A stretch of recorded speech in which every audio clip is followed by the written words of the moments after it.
தியேட்டர்ஸ்ல பிறந்த மலையாள மூவி தொடரும் படம் எப்படி இருக்குன்னு இப்ப பாத்துடலாம். பொல்லாதவங்க நம்ம தனுஷ்க்கு எப்படி பல்சர் பைக்னா உயிரோ, இந்த படத்துல மோகன்லாலுக்கு அம்பாசிடர் கார்ல உயிரு. அந்த கார் ஒரு கேஸ்ல மாட்டி போலீஸ் ஸ்டேஷன்ல லாக் ஆகுது.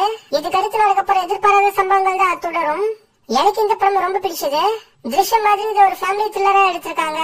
மூவி ஸ்டார்டிங்ல ஸ்லோ பேஸ்டா வேற ஒரு ஜானர்ல ஸ்டார்ட் ஆனாலும் போக போக குறிப்பா ப்ரீ இன்ட்ரோல டோட்டலா ஜானரா மாத்தி கம்ப்ளீட்டா இந்த படம் ஒரு த்ரில்லர் படமா மாறிடும். சிம்பிளான ஒரு ஸ்டோரி லைனை கையில எடுத்து அதுல மோகன்லால் மாதிரி ஒரு பெரிய ஸ்டாரை போட்டு என்கேஜிங்கான ஒரு ஸ்கிரீன் பிளே பண்ணி எல்லாருமே ரசிக்கிற மாதிரியான ஒரு மூவி அவங்க கொடுத்திருக்காங்க. ஹீரோ மோகன்லாலை விட ஆக்டர் மோகன்லாலை பார்க்கதான் எல்லாருக்குமே பிடிக்கும்.